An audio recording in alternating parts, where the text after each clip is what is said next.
ವೀಕ್ಷಕರೇ ನಮಸ್ಕಾರ. ನಾನು ನಿಮ್ಮ ನಾಣಸ್ವಾಮಿ, ವೀಕ್ಷಕ ಕನ್ನಡ ನ್ಯೂಸಿಂದ. ವೀಕ್ಷಕರೇ, ನಮ್ಮ ವೀಕ್ಷಕ ಕನ್ನಡ ಯೂಟ್ಯೂಬ್ ಚಾನಲಿಂದ ನಾವು ಜನಪರವಾಗಿಯೇ ವರದಿ ಮಾಡೋದು.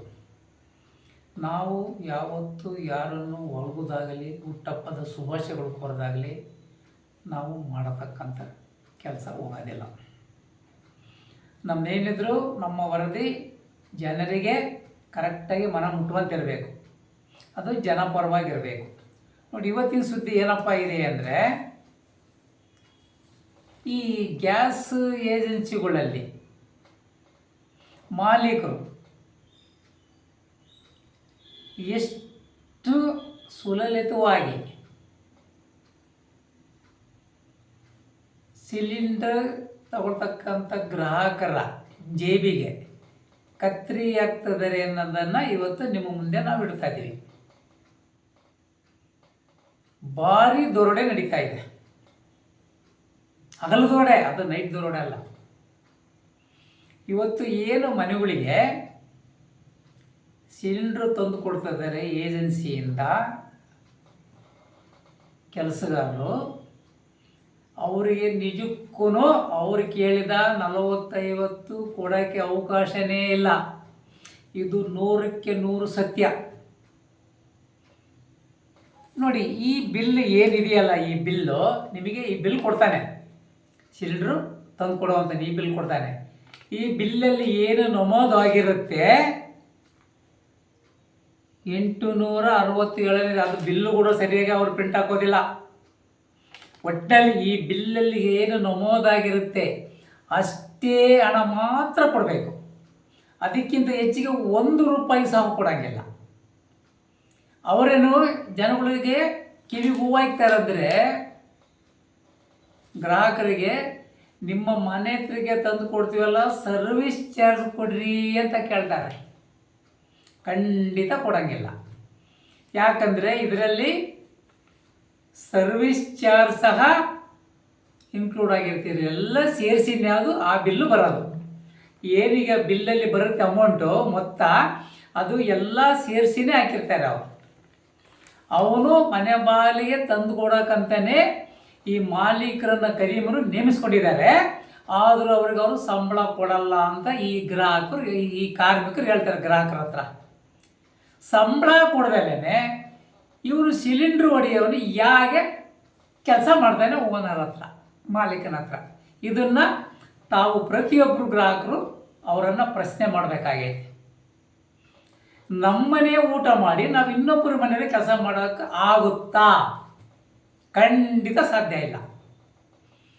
ಈ ಮಾಲೀಕರು ಜನಗಳ ಜೋಬಿಗೆ ಎಷ್ಟರ ಮಟ್ಟಿಗೆ ಕತ್ತರಿ ಆಗ್ತಾರಂದರೆ ಅಷ್ಟಿಷ್ಟಲ್ಲ ಮೋಸ ವಂಚನೆ. ನೋಡಿ, ಅವನೇನು ಸಿಲಿಂಡರ್ ತಂದು ಕೊಡ್ತಾನಲ್ಲ, ಅವನು ಮನೆ ಬಾಗಿಲಲ್ಲಿ ಸಿಲಿಂಡ್ರನ್ನು ತೂಕ ಹಾಕಿ ಕೊಡಬೇಕು.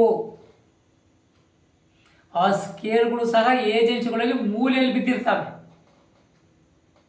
ಮತ್ತೆ ತಗೊಂಡು ಹೋಗಬೇಕಾದ್ರೆ ಸಿಲಿಂಡರ್ನ ತೂಕ ಹಾಕಿ ತಗೊಂಡು ಹೋಗ್ಬೇಕು. ಅವನು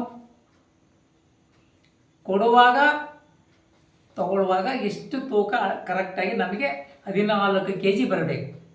ನಿಜಕ್ಕೂ ಯಾರು ಗ್ರಾಹಕರು ಇದ್ರ ಬಗ್ಗೆ ಯೋಚನೆ ಮಾಡಿದ್ದೀರಾ?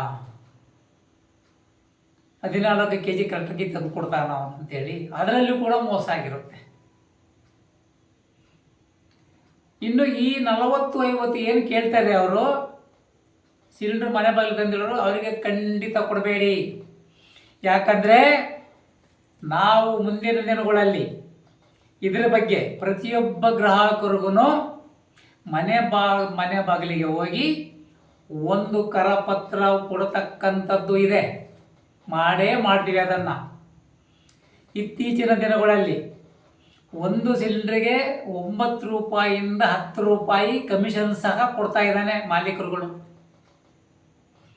ಯಾರಾದರೂ ಸಂಬಳದ ಚಕಾರ ಎತ್ತಿದರೆ ಕಾರ್ಮಿಕ ಇಲಾಖೆ ಪ್ರಕಾರ 14,000ರಿಂದ 15,000 ರೂಪಾಯಿ ಸಂಬಳ ಕೊಡಬೇಕು ಅಂತ ನಿಗದಿಯಾಗಿದೆ. ಆದರೆ ಅವನು ಕೊಡ್ತಾ ಇಲ್ಲ ಮಾಲೀಕ. ಸಂಬಳ ಯಾರಾದರೂ ಕೇಳಿದರೆ ಅವ್ರನ್ನ ಕೆಲಸದಿಂದ ತೆಗಿತಕ್ಕಂಥ ಹುನ್ನಾರ ಮಾಡ್ತಾನೆ, ಅವ್ರಿಗೆ ಇಲ್ಲದೆ ಟಾರ್ಚರ್ ಕೊಡ್ತಾನೆ.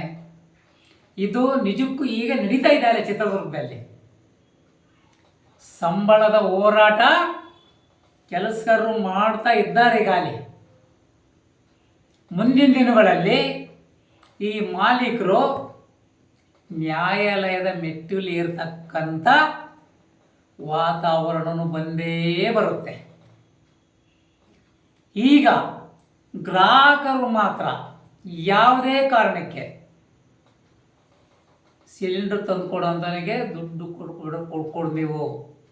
ಅವನು ಹೇಳ್ತಾನೆ ಸರ್ವಿಸ್ ಚಾರ್ಜು ನಾನು ವಾಪಸ್ ತಗೊಂಡು ಹೋಗ್ತೀನಿ ಅಂತ ಹೇಳ್ತಾನೆ.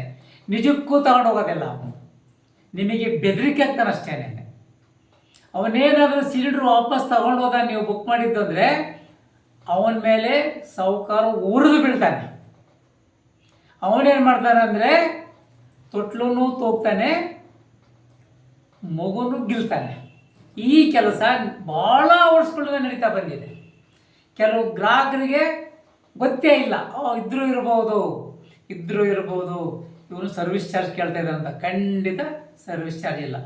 ಒಂದೇಳೆ ಅವನು ಏನಾದರೂ ಕೇಳಿದರೆ ಈ ಬಿಲ್ಲಲ್ಲಿ ಅವನು ನಾನು ಇಷ್ಟು ಅಮೌಂಟನ್ನು ಪಡೆದಿದ್ದೇನೆ ಬರ್ಕೊಟ್ಬಿಡ್ಲಿ ನೋಡೋಣ, ಖಂಡಿತ ಬರ್ಕೊಡೋದಿಲ್ಲ. ಅವನ ಮೇಲೆ ಕೇಸ್ ಆಗುತ್ತೆ. ಕೇಸ್ ಹಾಕಿದರೆ ತಗೊಳ್ಳೋಕ್ಕೆ ಯಾವುದೇ ರೂಲ್ಸ್ ಇಲ್ಲ. ಅವನನ್ನು ಮಾಲೀಕ ಕೆಲಸಕ್ಕೆ ಇಟ್ಕೊಂಡಿರೋದೇ ನಮ್ಮ ಮನೆ ಬಾಗಿಲುಗಳಿಗೆ ಸಿಲಿಂಡ್ರು ಕೊಡಲಿಕ್ಕೋಸ್ಕರನೇ. ಅವನು ಅವ್ರಿಗೆ ಸಂಬಳ ಕೊಡದೆ ಗ್ರಾಹಕರದಾಗೆ ಹುಚ್ಚು ಗ್ರಾಹಕರದಾಗೆ ಇಸ್ಕೊಳ್ರಿ ದಡ್ರತಾಗೆ ಅಂತ ಹೇಳ್ತಾ ಇದ್ದಾರೆ ಅವರು. ನಾವು ದಡ್ರು ಸಿಲಿಂಡರ್ ತಗೊಳ್ಳೋರು. ಇದನ್ನು ಪ್ರತಿಯೊಬ್ಬ ಗ್ರಾಹಕರು ಈ ಸುದ್ದಿಯನ್ನು ನಿಮ್ಮ ಬಂಧು ಬಳಗಕ್ಕೆಲ್ಲ ಶೇರ್ ಮಾಡಿ. ಖಂಡಿತವಾಗೂ ಅವರಿಗೆ ದುಡ್ಡು ಕೊಡೋಕ್ಕೆ ಅವಕಾಶನೇ ಇಲ್ಲ. ಅವನು ಬೇಕಾದರೆ ನೀವು ಮಾಲೀಕನ ನಂಬರಿಗೆ ಫೋನ್ ಮಾಡಿ ಕೇಳಿ. ಅವನು ಹೇಳೋದಿಷ್ಟೇ, ಇಲ್ಲ ಕೊಡಬೇಡಿ ಅಂತ ಹೇಳ್ತಾನೆ, ಅಲ್ಲಿ ಇಸ್ಕೊಳ್ರಿ ಅಂತ ಹೇಳ್ತಾನೆ. ಇಂಥ ಕೆಲಸವನ್ನು ಎಂಥದ್ದು ಈ ಶಕುನಿ ಕೆಲಸನ ಈ ಮಾಲೀಕರು ಮಾಡ್ತಾ ಇದ್ದಾರೆ. ಇವ್ರಿಗೆ ಶಕುನಿಗಿಂತ ಇನ್ನು ಬೇರೆ ಏನಾದರೂ ಅಸಟ್ಬೋದು ಇವರಿಗೆ ಮಾಲೀಕರಿಗೆ. ಅದರಿಂದ ಇನ್ನು ಮುಂದೆ ನಮ್ಮ ವರದಿಯನ್ನು ನೋಡಿದ ಮೇಲೆ ಖಂಡಿತವಾಗಿಯೂ ಈ ಬಿಲ್ಲಲ್ಲಿ ಎಷ್ಟು ನಮೂದಾಗಿರುತ್ತೋ ಅಷ್ಟು ಅಮೌಂಟ್ ಮೇಲೆ ₹1 ಸಹ ನೀವು ಕೊಡಬೇಡಿ. ಅವನು ಇರೋದೇ ನಮ್ಮ ಮನೆ ಬಾಗಿಲಿಗೆ ತಂದಿಡಲಿಕ್ಕೆ ಕೆಲಸಗಾರ ಇರೋದು. ಅದರಿಂದ ಇನ್ನು ಮುಂದೆ ಯಾವುದೇ ಕಾರಣಕ್ಕೂ ಯಾವುದೇ ಗ್ರಾಹಕರು ಸಿಲಿಂಡ್ರ್ ಯಾವುದೇ ಏಜೆನ್ಸಿಯಿಂದ ಆಗಿರಲಿ, ಯಾವುದೇ ಏಜೆನ್ಸಿಯವನಾಗಿರಲಿ ಕೆಲಸಗಾರ ಮನೆ ಬಾಗಿಲಿಗೆ ತಂದಿಟ್ಟು ಅವನಿಗೆ ₹1 ಕೊಡಬೇಡಿ.